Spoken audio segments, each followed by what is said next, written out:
investigate cases, and then we take them to court. We review those cases and decide whether there's enough evidence, whether it's in the public interest, and then present those cases in court. So it's quite an important job, really, and I don't think a lot of people know what the Crown Prosecution Service does. So it's a great opportunity to come and talk about what the CPS does. My role within that, I'm a Chief Crown Prosecutor. There's 13 of us that cover England and Wales. Yeah. I cover the Thames and Chiltern area, which covers Thames Valley, Hertfordshire and Bedfordshire. Yeah. And basically I'm responsible for all the prosecutions in that area, whether it's a no insurance or a murder. Right, How long have you been known as the CPS? Oh, CPS was set up in 1986, and it was set up actually after there had been some inquiries into miscarriages of justice, so things like the Guildford 4 and the Birmingham 6, and there was a review, and it was decided that there needed to be a separation between investigations and prosecutions. So before that, the police used to be responsible for prosecuting cases as well, and they'd instruct lawyers, but it was decided that you needed an independent prosecuting authority so that you had the proper checks and balances. I think the reason being that if you're investigating things, there is a risk that you can become too close to something. So having someone investigate and then having an independent person have a look at the evidence and say, will this stand up in court, provides that extra check and balance. And so 1986 is when we were set up. Right, okay. And what was it, what did you have before then, before the CPS? So as I sort of mentioned, Yeah. it was the police who would really instruct their own solicitors. Ah, yeah. And so you still have lawyers prosecuting, but they'd be instructed by the police. Yeah. Difficulty with that could be that obviously if you're relying on the police to give you your work, then you might just do what they want rather than be able to say, hang on a minute, I don't think we've got enough evidence here. And so I think having an independent prosecuting organisation was the conclusion.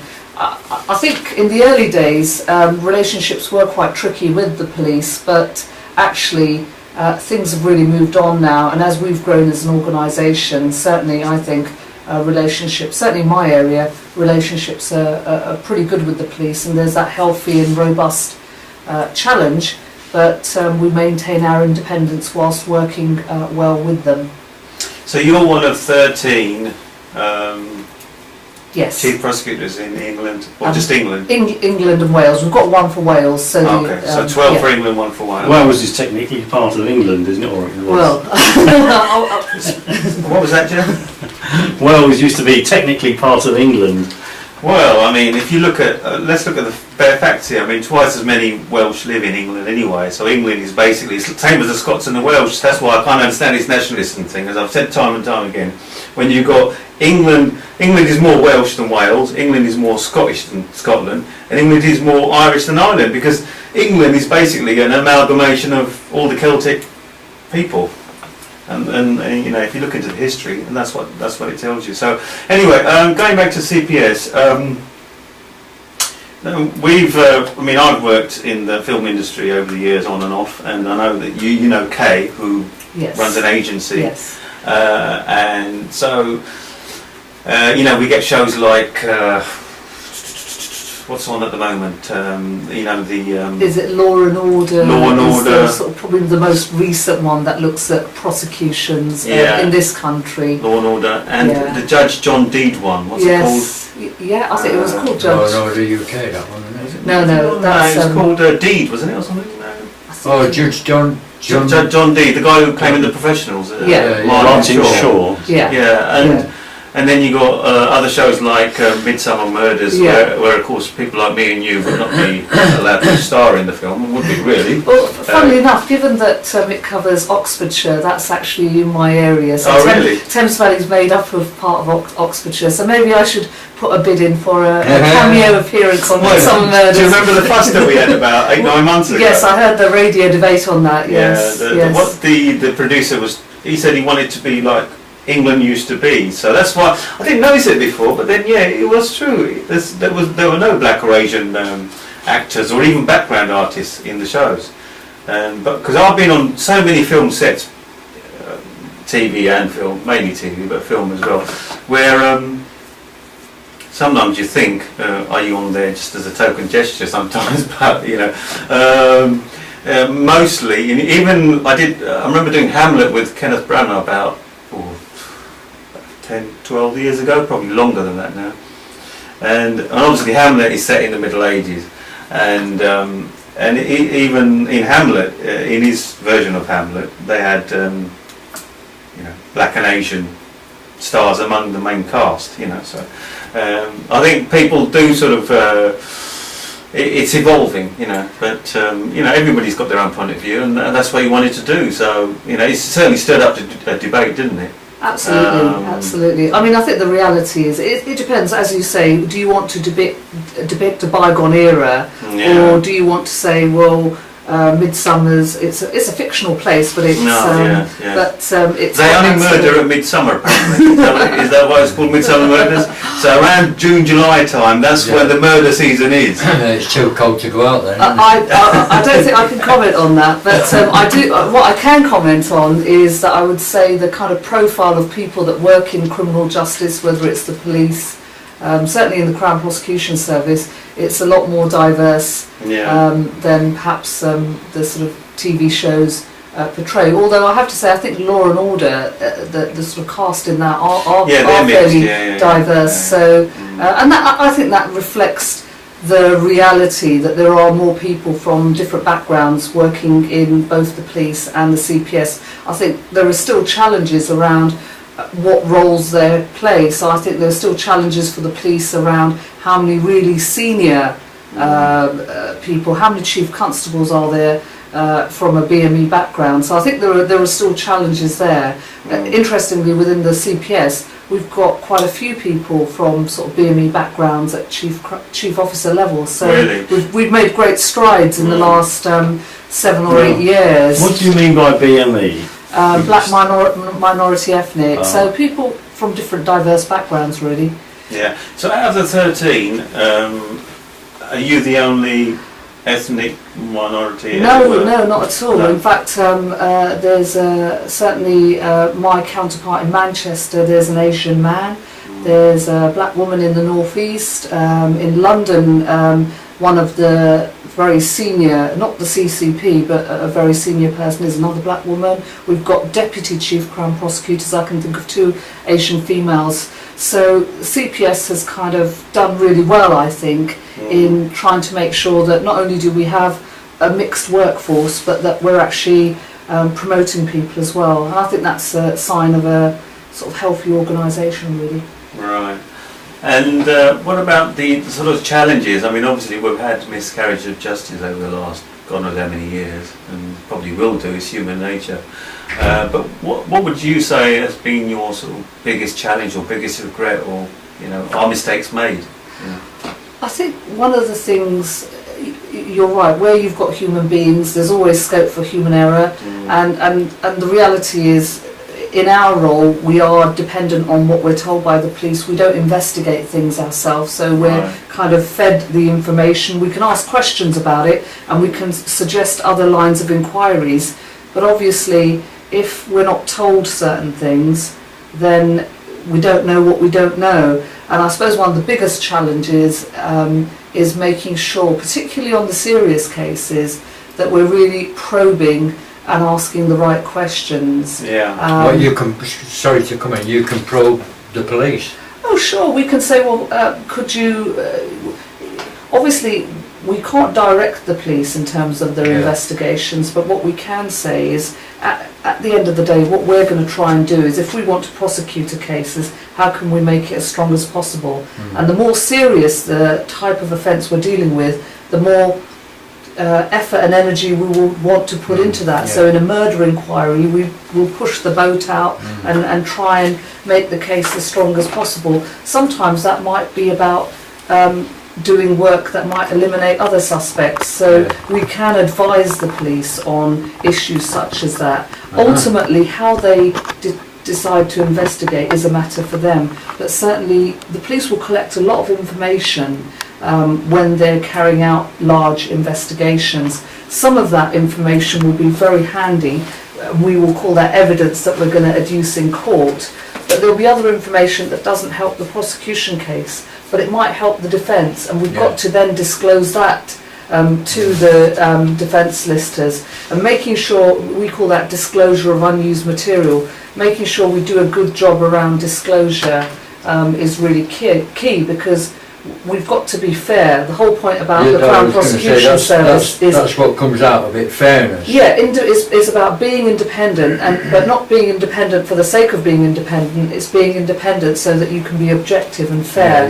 So whilst we're there to support victims, we're not there prosecuting on behalf of victims. We've got to look at fairness across the board. We're sort of prosecuting on behalf of wider society, really. So that's the biggest challenge, is that making sure that you're really probing and searching and that you don't miss things. And that becomes more challenging. If you look at the way society is evolving, there's so much more information that you can get. We've become global as societies. We can talk to people across boundaries with such ease now, which 10, 20 years ago would have been a lot more difficult. So all of these things present real challenges, but also opportunities as well, So, I mean, I don't really have any regrets in terms of working for the CPS, because I've really enjoyed. I joined as a legal trainee a few years ago, many years ago, I should say, and I've sort of... You can't reveal when there's a trade secret. But I do think that it's a great place to work, and I've done a lot of different roles within the Crown Prosecution Service, from being a sort of frontline prosecutor to doing sort of legal advisory work. I've done diversity work, and then to becoming a manager, and I've really enjoyed my career in the CPS, and it's really never a dull moment. I mean, you talked about the sort of TV programmes. You know, why are there so many TV dramas? People are fascinated by crime. Exactly, and it's a fascinating area. So it's a great privilege to work in, you know, what is a very interesting field, and hopefully feeling like you're trying to make a difference to people's lives as well. Well, if you enjoy it, you can do a better job at what you do if you enjoy something. Yeah. But surely, I'm just trying to, because I've worked in stressful situations in the past, and you must get stressed by sometimes there's so many pressures. Like you come across a case and it's so horrific, and you think, come on, I've got to do something about this. You know, it's like human nature. Sometimes your emotions think, right, this is terrible. You know, we've got to get justice here. Absolutely, and certainly, you know, we will do everything we can, and sometimes just, you know, some of the types of cases that we have to deal with as well can be really horrific. So when we see some of the child sex abuse cases, and when you see parents sort of pimping out their children and on the internet. How often? I mean, how often does that happen? Well, I couldn't give you a sort of. Is it quite rare still? I mean, I can't give you a figure. No. All I know is that we have dealt with cases of that nature within my area, and that will be not uncommon. And this is where I was talking about the opportunities. The police now, with the internet, with sometimes doing undercover operations, they can identify people and make real inroads in areas such as this. So that is definitely a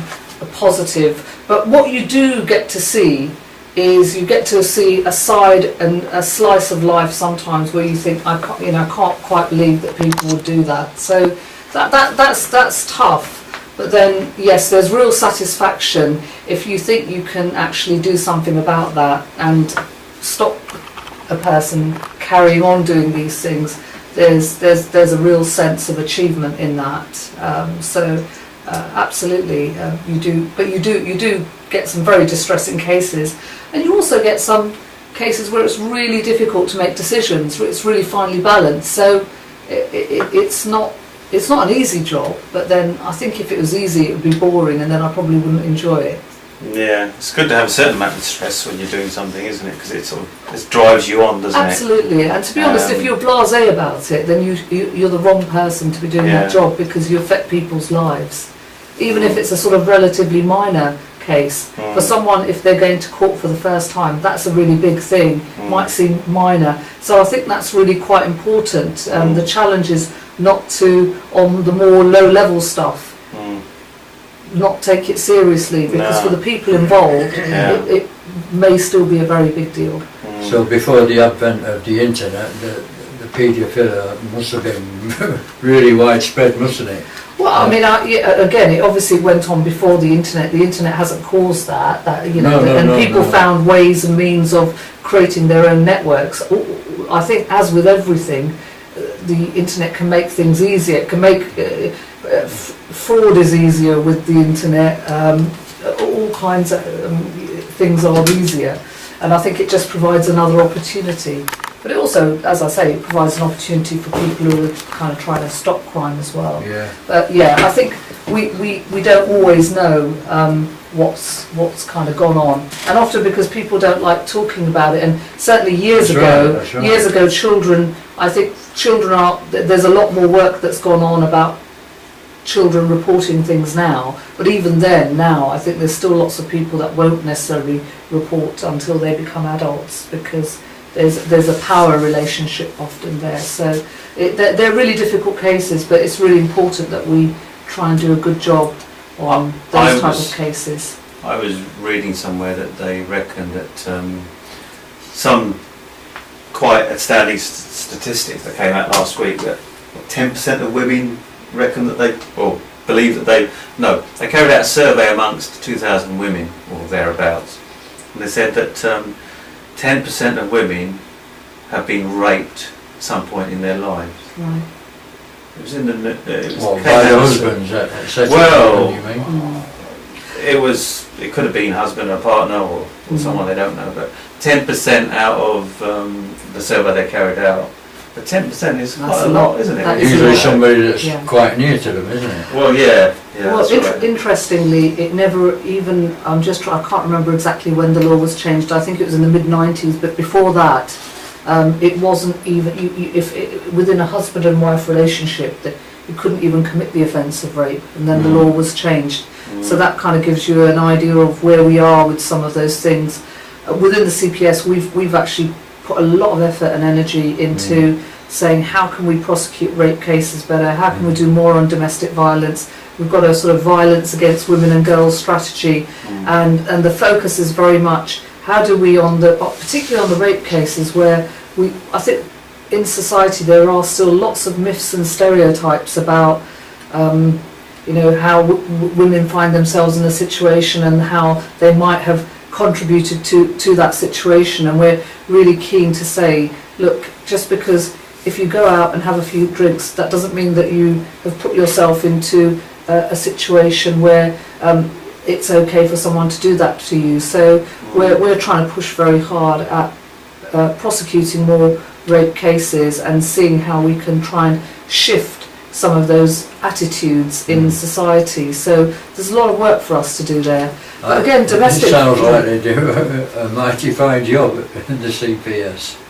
Well, yeah, I mean, was you going to finish off? Well, just on domestic violence, again, 20 years ago, the sort of approach from criminal justice agencies to dealing with domestic violence used to be, it's just a domestic, the police might not even turn up. And now the police have done so much work, and we've done so much work on prosecuting these cases, so that, we want to try and create a society where it's not okay to go around hitting your partner because you're in a bad mood, and that's not right. And that if you do that, even if the victim is no longer willing to support a prosecution, we will still try and prosecute that case. So we'll try and play the 999 call, or we get the police officers to take pictures or describe the injuries, because the message we want to send out is, this is not what, in a civilized society, this is not how you deal with disagreements. This is not the appropriate way to deal with this kind of thing. And what's really positive is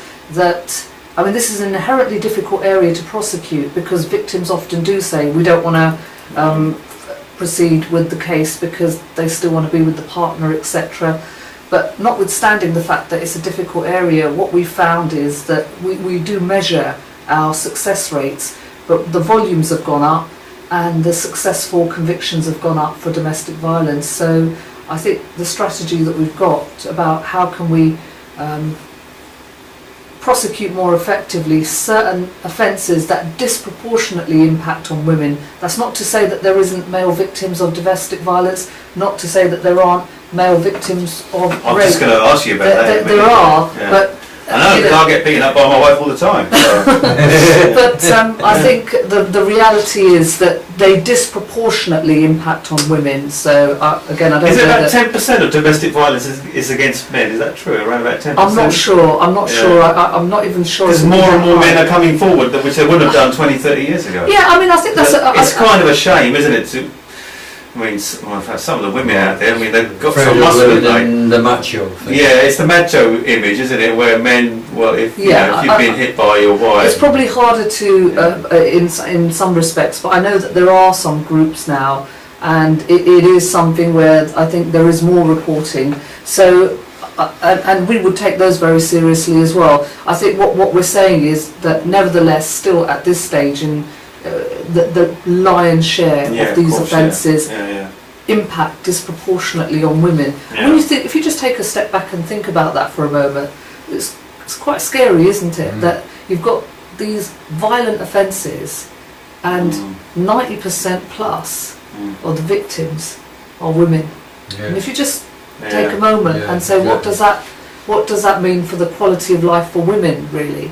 So it's really, really important, and what because often I think we think about all the positive strides that women have made, which is great. There have been, but this is still a fact. This is how people are living. So we've still got a lot of work to do when it comes to gender equality, and obviously from a criminal justice point of view, our perspective is, how can we get more cases? How can we get more successful cases as well? And how can we publicise that so that we give people confidence to come forward, really?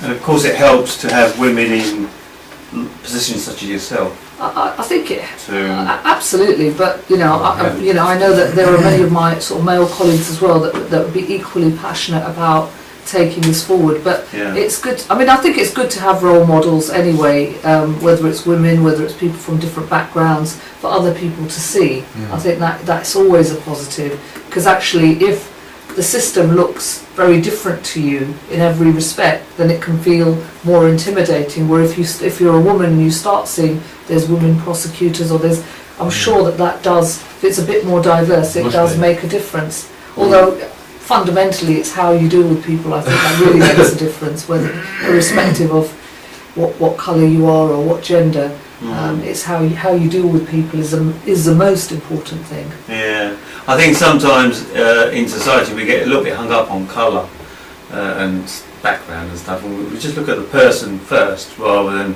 where they're from. I think it's kind of a better approach. Well, I think ultimately how things land for people is the individual experience. Yeah. But equally, I think if you don't have, I know people get very kind of, oh, we've got targets and we shouldn't have targets for this, that and the other. Well, the problem is, if you don't have that focus, then sometimes things don't change.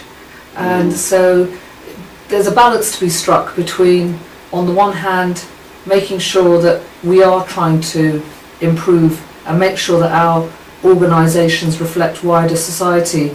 But in our bid to do that, what we shouldn't ever do is say, well, we'll give that person the job because they tick a equality target, but actually the other person is a bit better. You've always got to get the best person for the job. Yeah, that's right. But have a weather eye to, what's the diversity, what's the balance. And I think people from different, if you get people all from the same walk of life, all with the same broad experiences, actually, is that going to be better than having an organisation where you've got people who bring very different experiences, different viewpoints, that you can kind of perhaps make better decisions, I think, when you've got different perspectives. Well, yeah, that's right. It's more of having more of a broad range of experiences and viewpoints. It's a bit like a lot of the old prime ministers used to be Eton public school boys. Yeah, and of yeah. course, I think maybe it changed around Thatcher's time, and Major was a working class hero, kind of, wasn't he? Yeah. And it sort of They changed a were bit. more the exceptions. They're more the exception. We still had Blair and Brown public school boys, and Cameron's the same. But you know, there are people coming from, you know, working class backgrounds, and I think there's less now. I is there think really less? in politics, it feels like. I mean, I don't know, but Yeah. in politics at the moment, it feels like there's perhaps less, and that there is that sort of public school. Because I know John Major, I remember he went on about the fact that he grew up in Brixton amongst the council estates and among all the Wasn't he a black bus folks. conductor or something? Yeah, and Margaret Thatcher was a greengrocer's daughter, and Yeah. and you're right, it Perhaps seems to he be got on the like wrong bus. Nick Clegg and David Cameron and Blair and Brown, you know. There seemed to be, you know, all this sort of middle class public school boy background. But yeah, you're right. You sort of go through a little period where you get these sort of working class people come up, but we probably need more of them, really, because I think the so. majority of people are people like us, ordinary people, you know. Absolutely. Apart from Roy, who is a part of the establishment, aren't you, Roy? Part of? The establishment, aren't you? Oh, definitely. Yeah? So they tell me.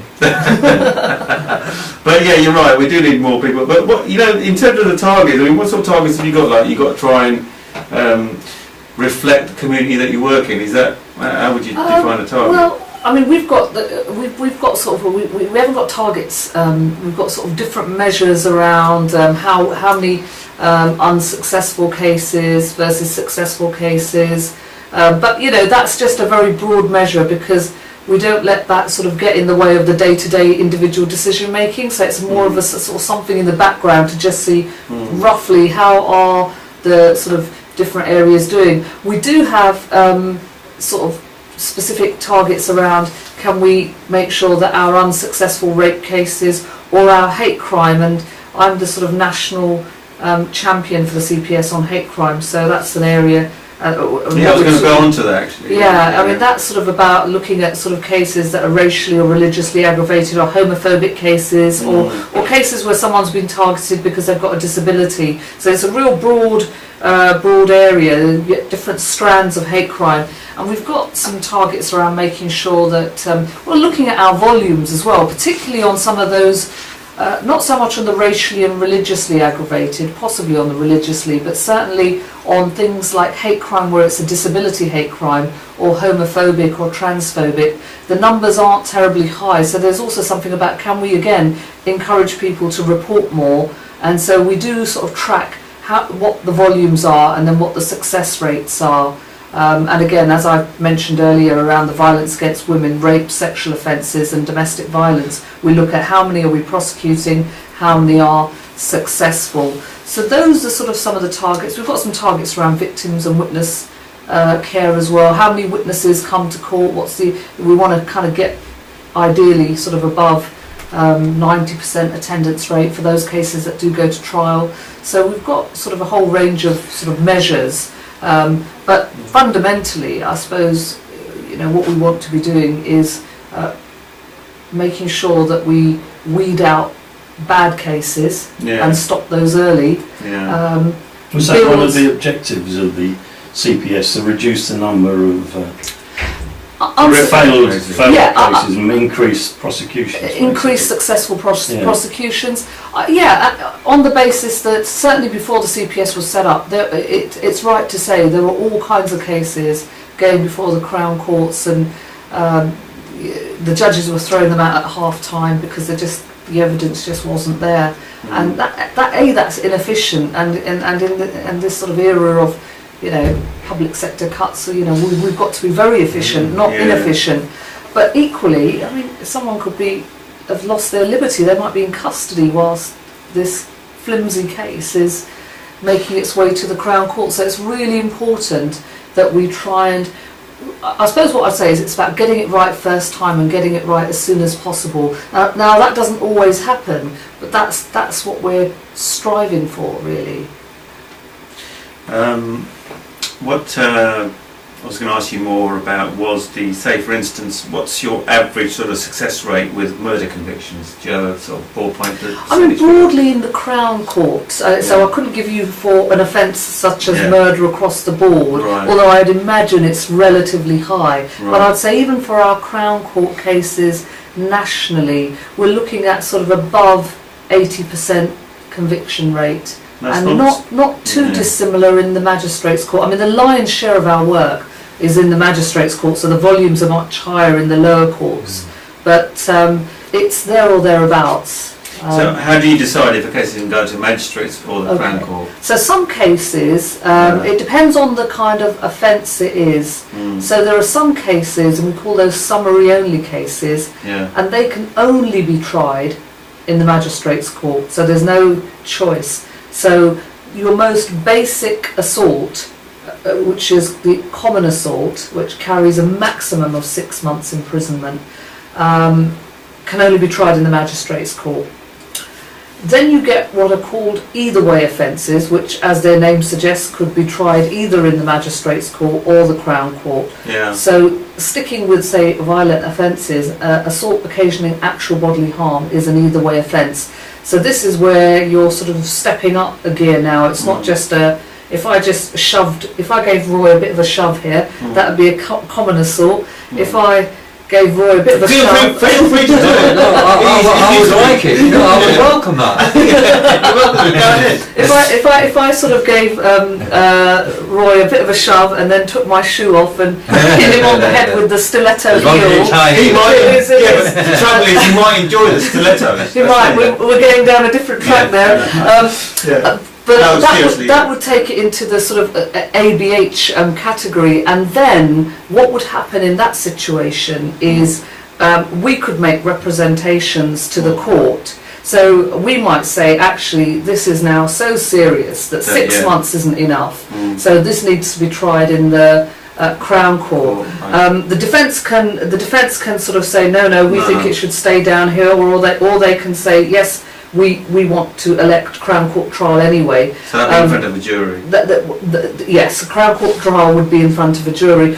The magistrates will make the decision. Now, there will be some cases where if I kind of threatened to use the shoe but didn't really use it, or threatened a weapon, we might say, okay, it's an ABH, but actually we think it could still be tried in the Magistrates' Court.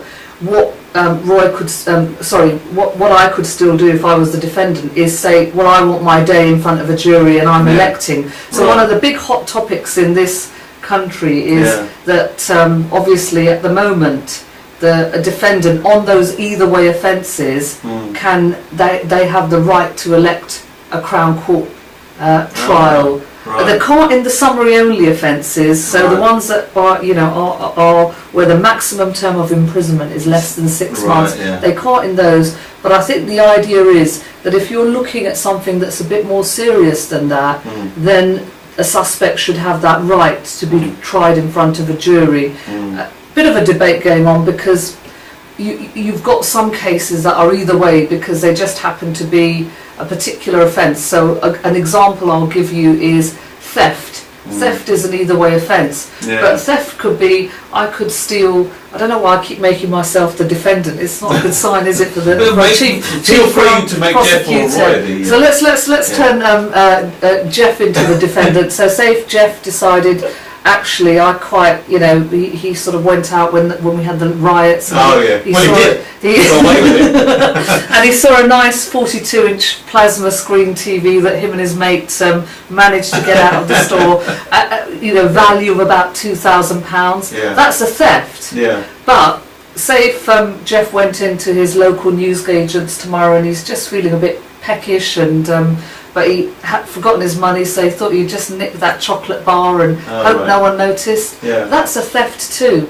And because that's an either way offence, Jeff has the right to elect jury trial. Really? Even for a bag of crisps? A theft of a packet of crisps, because it's an either way offence. Now, I think what some people are arguing is, look, never in a month of Sundays would Jeff get more than 6 months imprisonment for theft of the chocolate bar. So why is it being treated differently? So it's an interesting area of debate. But I think a lot of people would sort of fiercely defend that right for a suspect to have a jury trial in certain cases. Yeah. The final class of case, so there's three types: summary only, either way, and then there's the indictable only. And what that means is that case is never going to be tried in the magistrate's court because it's just way too serious. Yeah. So rapes, robberies, murders, they're all so serious. That Muggings. Well, it depends when we talk Yeah. about mugging what you mean. But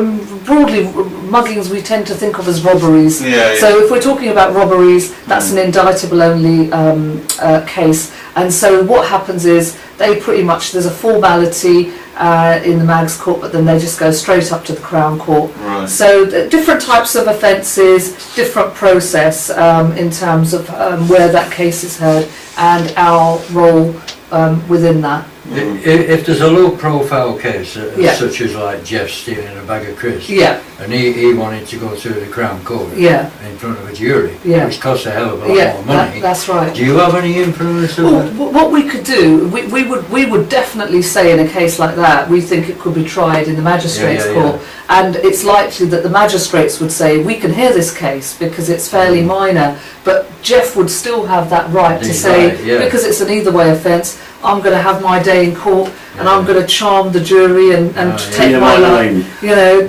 Yeah. So absolutely, and then what you do Get is your name in the papers. and absolutely, well, and then you see the headlines, you know, Yeah, theft yeah. over this.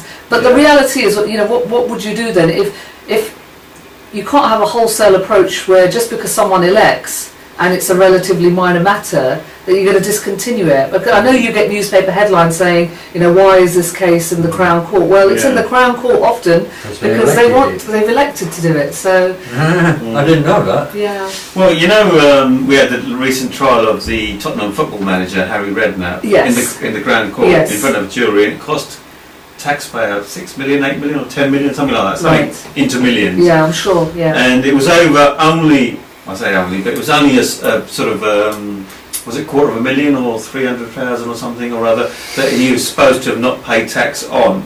And a lot of people said afterwards, well, it should not have gone to the Crown Court in the first place. And it was just a revenue and customs going after a high-profile person in the public domain.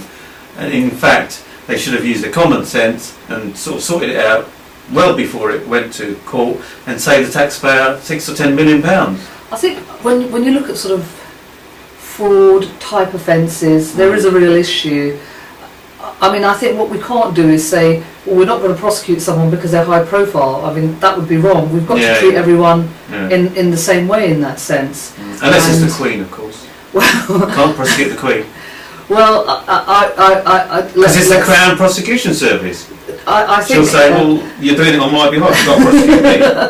I think well, I don't think happily, I don't think it's an issue we'll ever have to bless sort her. of Especially in discuss the with our current incumbent. So I'm sure Yeah. that Might do is with Harry, though. If he ever got in. Imagine him being in front of the courts. But I Yeah, think go on. coming back to the sort of fraud issue and the sort of Harry Redknapp, I mean, if you're looking at £250,000, Yeah. then that's quite a lot of money to be dealt with in the magistrates' court. I think the difficulty with fraud cases is because they can become complicated, the trials can become long, and so they do cost a lot of money, and that is a real issue. But again, what we can't say is because it costs X amount to prosecute this, we're simply not going to prosecute these cases, because that's almost like giving someone a green light, that actually that means you can go ahead and commit complicated frauds because it will always be too costly to prosecute these. Yeah. So I think you've got to be really, really careful when looking at Balancing things like act. that. It is a balancing act. But what did happen a few years ago is there are some types of fraud activity that it can be inherently very difficult to prosecute and very complicated. So there are now these civil regulatory offences as well. So to give you an example, insider dealing is a criminal offence, but actually nobody had ever been prosecuted. It was really difficult because actually most of the people in an organisation, you know, Stick out for each other. Yeah. So, but then they did create a civil offence of market abuse where it's a lower standard of proof. And so I think there is something when it comes to fraud offences about saying, are there other ways of dealing with this? And also, can you just have massive financial penalties? Because actually these are all about people making extra money or getting some kind of gain. Yeah. So in terms of addressing the mischief, anything that has sort of large financial penalties, so I do think for certain types of things you do need to look at alternative ways of still addressing that behaviour, but perhaps there is a middle ground for certain types of fraud offences. But equally, what we shouldn't be saying, I've prosecuted a lot of fraud cases when I was a frontline prosecutor. I find it interesting in this country that we tend to sort of focus so much in the media on the sort of the benefit scroungers as they, and that takes up a lot of airtime. Yeah, but the sort of millions and billions that sort of people in smart suits can sometimes. Don't get me started on the bankers. Just don't get me started now on the recently we've bankers. had a bit of a bankers backlash, but just generally, if you look at the sort of in terms of the gain, I do think. Yeah, I know. It's like. It doesn't make it right, but if somebody's conned the benefit system of say $5,000 a year, and they get prosecuted and blah blah blah, and it's a kind of a deterrent for other people not to do it. But I'm sure there's lots of people still doing it. But then, yeah, like you say, I mean, we have just since 2008 we've been in the biggest economic mess since the Great Depression, and yet you ask yourself, well, how many bankers have actually been jailed for calling this trillion, not billion, but $trillion mess? Because the government have taken on the debts of some of these big banks. Many of them are Scottish, of course. And who's going to pay the debts? Who's liable for them? It's the taxpayer. And how many bankers have been jailed? Hardly any. Certainly not in this country. In America, yeah, 2 or 3 here and there. How many people in the regulatory, like the FSA, who have failed in their duty? How many of them have been prosecuted? None. How many politicians have been prosecuted? None, because they turned a blind eye to everything. Even Gordon Brown was saying when he was Chancellor and Prime Minister, well, we are governed by the banks. So what does that tell you about where the power really lies? The difficulty of what you're saying is that being incompetent isn't a criminal offence, or not regulating when you should be regulating doesn't sort of stray into criminality, and I know, and I suppose extreme risk taking doesn't necessarily constitute a criminal offence. So you've got to have criminal offences for you to prosecute. But if I was, that would be blatant. I mean, what's the word? When you just not doing your job properly, what's the word I'm looking Incompetence. for? Blatant incompetence, really, isn't it? When you've just missed the basic signs of, and of course some of the big accountancy firms are also culpable in this financial fraud that we've paid the price for now. So it wasn't just the regulators, it was the accountants, it was obviously the bankers. I guess there was there's just a sense really that of overconfidence in a particular financial system operating in a certain way, and I think everyone's recognised that that's the case now, but they've recognised it very late in the day when it's now, as you say, having an impact on all of us really, and particularly public sector workers who... Well, yeah, I was going to ask you about the cutbacks, but I mean, if you look at what's going to happen in the budget next week, I mean, he's going to cut the top tax rate up from 50 to, I heard, 45 or 40, whatever, but because they're moaning that they're paying too much tax. But if you look at it, most of the people at the top, they don't pay any tax anyway because they're on offshore funds and offshore accounts. So they don't, people like Rupert Murdoch, who makes a lot of his money here, doesn't pay any tax. Philip Green, who owns a lot of the departments of like VHS and all that, he doesn't pay any tax here, and the list goes on. Yeah. So I don't really think we're really not targeting the people that, like you said, I mean the benefit scroungers, all right, they should be targeted because we're paying our taxes. Sure. But the balance between the people at the bottom and the people at the top is not quite there, is it? I don't think so. I think you was alluding to that as well. Absolutely. Maybe, all I'm saying is that this is a reason why it's really important to prosecute fraud cases, the right fraud cases, deal with them in the most appropriate way. But certainly where you can't prosecute to the criminal standard, if there is a civil regulatory offence that can be made out, which will have large financial penalties, then certainly those should be used. Where we have got criminal offences, notwithstanding the fact it might be a costly prosecution, it's right to do that, because otherwise, I think, it sends the wrong message. Yeah, I just think that it's going to happen again. I mean, they've just recently announced that they're going to. You only need 5% deposit now to buy a house. Recently, to try and encourage more people to buy a house. Fair enough, but that was part of the reason why we got into the mess in the first place. Easy mortgages. Yes. Now, people were giving 120% mortgages. Yeah. Well, not people, the banks were. And now they're saying, well, instead of 20% deposit, which what it was when the banks ran out of money, now the government are going to part guarantee the deposit, so you only pay 5%.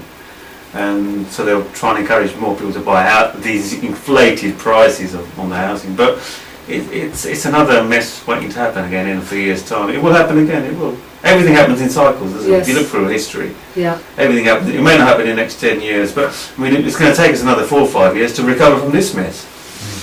It is, isn't it? At least. The government's bankrupt. We're paying, it cost me 80 quid to fill my car up nowadays, only a state car.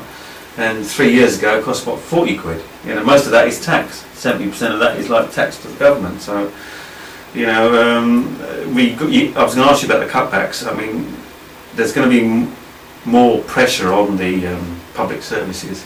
They're sort of hinting now at regional pay deals and more cutbacks in the civil service, and surely that's going to impact on frontline work of the CPS. Definitely. I mean, obviously, in this spending review, which is really sort of 2010 to 2014, the CPS's budget nationally was cut by 25%.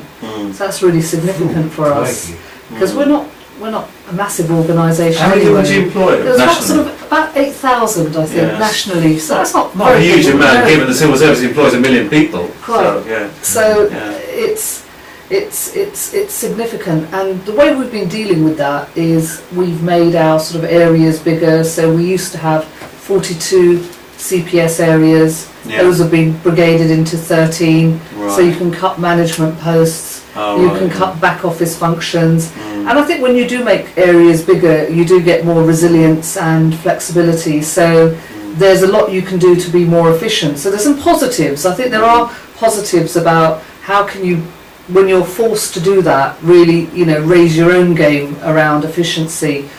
But it is a challenge, because obviously it's not just head count.